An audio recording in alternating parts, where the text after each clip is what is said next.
Утринското будење е резервирано за овој дел на утринска на Телми или оние моменти кога се будиме со оние кои се наш избор.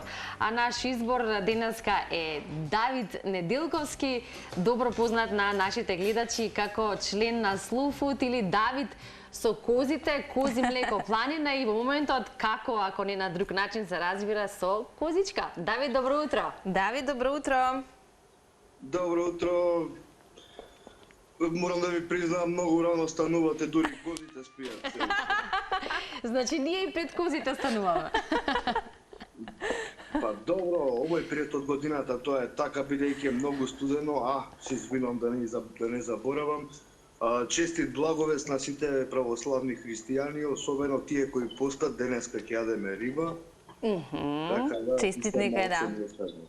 Да, честите ви, ние се придружуваме кон твоите честитки и добро вака што тоа го спомена на почетокот на денот и добро е што во ова утро заедно со тебе во моментот го пиеме утринското кафе.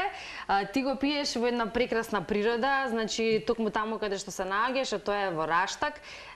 Многумина многу добро те знаат и начинот на кој што функционираш и твојот животен стил или да речеме секојдневие кое што го поминуваш заедно со козите. Оние кои што те пратат на социјалните мрежи може да забележат голем број фотографии, па и видео тоа како и на кој начин функционираш и сето тоа е за воодушевување. Ние знаеме да се воодушевуваме често, сме били кај тебе на гости, правевме репортажа, поминавме одлично, но си рековме зошто да не се поврзаме на еден ваков начин па да видиме како стартува денот, како се будат козите, кои се првите утрински ритуали кои што верувам дека кај тебе, Давид, се поврзани токму со козите. За среќа не сме до толку, значи сега не спием уштала, не се будим уштала. Мораш наутро да ги провериш, така? Значи, има веројатно некоја процедура. Сега се наоѓаме во период од годината каде што веќе имаме јарења, се подготвуваме да почнеме со млечната сезона и до сега се качувавме касно да видиме некоја да не се породила во темница во ноќ, ако треба да асистираме, да помогнеме. Но сега веќе кога сите се породени, сите се потерани јарењата, така да немаме толку многу грижа, особено на вака студено време, мислам, што ако го почнеме порано денот. Едноставно патешествие ние секој ден ни носи нешто ново. Се будиме, пиеме кафе, пушиме некоја цигара и се координираме што ќе правиме со денот, што ќе ни донесе денот. Како што споменав дека нас ни зависи денот усвари од времето, од временските прилики највеќе. Така да еве денеска ова пролетна зима ќе да ги успиеме кафево, ќе одиме да земеме некоја бала сено за исхрана, да бидеме подготвени барем за уште еден месец. И така, најубаво е кога ќе излеземе во планина, тогаш е најубаво, тоа е незаменливо, дефинитивно. Така е, Давид, убаво ја спомена оваа пролетна зима, со оглед на снегчето кој што го имавме во текот на вчерашниот ден, како беше таму во тој предел каде што функционираш? Дали имавте некакви потешкоти и проблеми или немаше никаков застој во вашето функционирање? Не сме да има застој. Викаат само две работи на овој свет се бесконечни, тоа е човековата глупост и работата на фармерот. Едноставно не прекинува. Мораме да се адаптираме на сите предизвици кои што ќе дојдат. Еве, вчера завчера не излеговме поради тоа што имаше дожд, заради мокрото. Козите се нежни, не ни се ризикува, малце мокро, малце ладно, па ќе треба да ги лечиме, ќе ја промашиме цела млечна сезона, така да... Подобро да си ги чувате на топло. Дома нека хубаво да седат дома, им пуштаме телевизија, па нека седат, нека одмарат. Давид, пред малку го спомена кафето и на здравје кафе. Какво кафе вообичаено конзумираш и колку во бројка се во текот на денот, бидејќи работата на фармер, како што велиш, е бесконечна. Но за да одговориш добро на сите предизвици со козите, претпоставувам дека ти треба и добра енергија. Дали таа се должи на конзумација на кафе? Секако тоа е еден од првите и најважен, да не речам, дел од ритуалите кои што ги носи будењето. Јас лично не можам да го замислам животов без турско горко со многу кајмак. На здравје нека ти е. Наш тип. Давид, можеш ли накратко некако, ако биде тоа изводливо, да вака со претпоставам со телефон си во моментот, да видиме што прават козичките во овие утрински мигови? Моментално се наоѓам во штала, на фармата. Значи на вистина спијат уште, не мотам, не да лажам. Веруваме. Блазе си им. Да. Некој ја нема таа привилегија, но како и да е на козите им почнува денот. Завидуваме малку. Подоцна. Да. А Давид, реално тебе кога ти почнува денот, кога вака не те будиме Ние. со Ивана? Зависи кога како. Сега бидејќи ни се пролонгираше зимово, излегува се будиме малце покасно, може да си дозволиме, па ајде да речам 8-8:30. Тоа се пред да почнеме со млечната сезона. Кога ќе почнеме со млечната сезона, тогаш веќе имаме закон. Мора рано да се молзат козите, за да се бидејќи се молзат 2 пати на ден. Така. Што значи таа млечна сезона? Колку време трае? Па сега и ние малце сме, да не речам мрднати ние тука на Балканов. Кај нас почува малце подоцна млечната сезона, баш заради етика во одгледувањето, да речам. Еве, кај нас 2 месеци тицаат јарињата млеко. Например, кај французите, они почнуваат некаде средина на февруар, ние до Великден. Ај, оваа година и не е многу 20 април, ама ланската беше до 5 мај. И да речам имаме голема загуба на млеко, но па од друга страна имаме па најквалитетно јарешко месо. Така да, една приказна за јари и паре, тоа така ќе му дојде некој. Така. Баш така. Давид, имаме и фотографии во моментот кои што ги издвоивме, значи од она кое што ти го имаш нели поставено и постирано на социјалните мрежи, она кое што можеме да забележиме е убава прошетка на козите, која што нели во убави, Види, не како да поздравува. речеме, природни временски услови, природно Не добри. поздравува, ја гледаш? Еве и ние ја поздравуваме. Има некој станат како нас. Сите има име, така? Од поголемите, од мајките, овие малите се уште немаат имење, пошто чекаме да покажат првен карактер, па... Па да се формира името. А ова беше мало? Па да, не е толку мало, ама да, помалите е едно од подружелюбивите што ги. Затоа не поздрави, Затоа така, сака вака камера. утрински. Сакам да прашам, кога е потопло времето, кога се условите добри за шетање, колку пати во денот треба да се прошетаат козите? Па зависи, до сега низ годиниве имам пробувано на повеќе начини. Најдобар начин кој што ми се погодил е утрината да добијат во фарма доручек и потоа да излеземе некои 3 до 4 сати, и ако е времето убаво, не ни се враќа нас, па знаеме да останеме многу подолго. Давид, на фотографиите кои што ги гледам, исто така забележуваме и многу дечиња кои што претпоставувам доаѓаат кај тебе, те посетуваат. Се организираат ли такви посети? Можеме ли да споделиме за гледачите или се тоа пак да речам можеби некој по приватна линија кои што се организираат, но во секој случај опиши ни дали има можност да дојдат луѓето кај тебе да се подружат со животните, затоа што за жал во денешно време имаме деца кои што освен на цртан или на книга не доживеале контакт со кози во живо.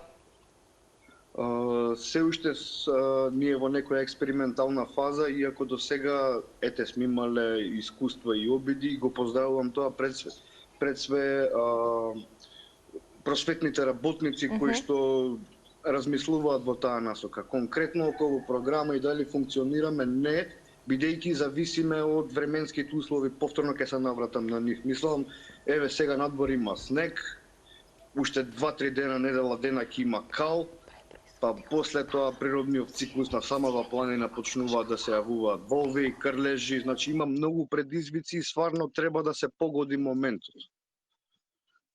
Да. Така да треба ептен да се погоди и затоа тоа иде со Бара поголема организација, да. Да. И да бидеш Се надевам дека годинава ќе направиме неколку пати барем отворен ден на фармата, барем еднаш месечно, баш за таа намена и Да, тоа би било луѓето супер. да го запознаат и нас и самата природа на професијата и животните секако така. Да, видовме и фотографија кога бевме и кај тебе на гости, поминавме на навистина убав ден, тоа беше септемвриски сончев топол ден и навистина ги поздравивме и козите кои што исто и во тој момент или во тој ден беа дружелюбиви. Тоа има можност нашите да гледачи да го погледнат во рубриката Ние, достапна на нашата YouTube страна доколку некој сака да се потсети, но она кое што сакав да те прашам, мене ми се виде навистина интересно и верувам оние кои што те следат исто така, што предизвикува најчесто насмевка, а може би малку чудење, е дека покрај козите имаш нели куче, но имаш и маче.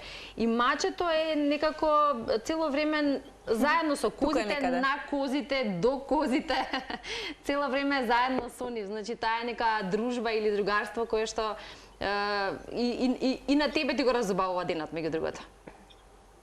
Па, фармата е чудо, иначе во моментов имам мачка со мали мачиња внатре во штала која што си имал мачено. Animal Planet мало практично. Практично сме интересно е тоа што животните секогаш си наоѓаат некоја хармонија помеѓу нив. Еве додека разговараме, гледам мачкава спие на козава, а козава джвака, мислам. Можеш да ни ја покажеш? Сега ќе се обидам. Инаку додека се движам и снимам, јарињава скокаат по мене, затоа може малце се како се клатам, не. Како и да е, Давид, никогаш не ти е досадно. И тоа е многу убав момент. Еве да го видиме ова кое што и го споменав, го видовме на слика, ама да го видиме може вака и во Спие живо. на... Да. Мачето, да, обавезно се спие на козата. Одлична утринска гледка. Да. Утринска гледка во која што и ние на еден ваков начин може да уживаме и да се поврземе вака. Членци на Slow Food, тоа добро го знаеме. Исто така знаеме дека од производите на кози млекопланина или твоите производи не само нашите граѓани, туку и странските туристи се воодушевуваат. Меѓу другото погледнавме фотографии од твои гостувања преку Slow Food надвор од нашата земја.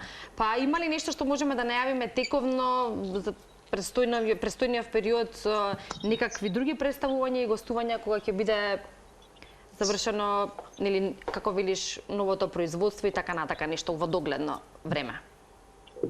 За жал, пред овој викенд во саботата има другарите од Slow Food Водно, односно Slow Food Македонија, има настан во Public Room, но заради обврските не бев во можност да присуствувам. Секако дека на овие што се јавни настани ќе земам учество. Оваа година предвидено ми е фокусот да го ставам малце повеќе во Раштак и фармата. Знаете, сметам дека мора да се работи во градење дополнителна релација и доверба на луѓето да купуваат директно од мал производител на лице место, иако тоа веќе го гледаме, едноставно има луѓе вика, абе, неќам да ми правиш достава, сакам да дојдам да прошетам и на враќање да си купам. И тоа е, мислам дека трендот на иднината. Одлично. Да, и убаво е тоа да се... Извини, повели. Па не, секој што е спремен да отиде некаде низ градов, спремен е и да прошета во природава, тука што ја имаме ние. Како не, тоа е бенефит плюс, да разгледа, да се поврза на некој начин со природата, да ги доживее сите работи кои што вие секојдневно како семејство ги живеете. Спомена работата како фармер на тебе на твоето семејство е бесконечна. Во моментов нели ја очекуваме таа млечна сезона која што ја сподели и ти. Само да им кажеме на гледачите пред крај какви се производи можат да добијат доколку дојдат кај вас. За квалитетот нели не се сомневаме, бидејќи генерално како поднебје важиме за одлично поднебје кое што нели може да произведе и да нуди на пазарот и на светските пазари квалитетни сирења, кашкавали и така натаму, но што од кај вас може да се добие? Конкретно ние произведуваме млеко, сурутка, младо сирење, крем сирење, два типа на кашкавали. Сега оваа година ќе има и доста експерименти, бидејќи сум фан на француските сирења, меки сирења. Така да, гледам дека веќе има и публика и кај нас за нешто такво, бидејќи луѓето малце прошетаа по светов. пробале, вкусиле, така да не име толку селјачки веќе ни кај нас. А дефинитивно имаме предиспозиции за тоа, мислам и ние сме дел од планетава и ние сме дел од светот и нема тајна секаде, било каде да сте, сезонски, локално, тоа е тоа што секој би требало да тежне да го вкуси. Така и добро е да си го почитуваме и сакаме нашето, да пробаме различни вкусови, при тоа сето тоа да биде органски или изворно оригинално како велиме, а кое што го има токму од кози млеко планина. Давид, ти благодариме што во утро се разбуди со утринска на Телма, што можевме на еден ваков начин се разбуди. да го реализираме утринското будење, што малку ги разбудивме козите. Малку утрински ги вознемиривме, но верувам дека тоа нема да им представува толку голем проблем и се надевам дека во некое следно време, поточно наскоро, ќе можеш да ни дојдеш и во кујната во Телма, од Раштак, малку да се симнеш и тука и да ни подготвиш нешто кое што ќе можеме да го представиме, а е твој производ. Голем поздрав до вас и до публиката. Ти благодариме, Давид, навистина ни беше уживање нама, верувам и на гледачите и она што и тој го потенцираше пред малку, давајте им поддршка, особено на малите бизнеси кај нас, особено на ваквите луѓе кои што буквално денонокно работат со цел или да произведат најразлични производи кои што се со висок квалитет, а се достапни и кај нас. Така што уште еден поздрав и благодарност до Давид и неговото семејство кои што утрово ни се вклучи од Раштак. Да, едно убаво не секојдневно секојдневие, за нас не секојдневно, за Давид се разбира секојдневие во кое што ужива и кое што навистина е импресивно, особено ако имате можност тоа да го видите, а верувам дека оние кои што биле ќе се согласат со мене.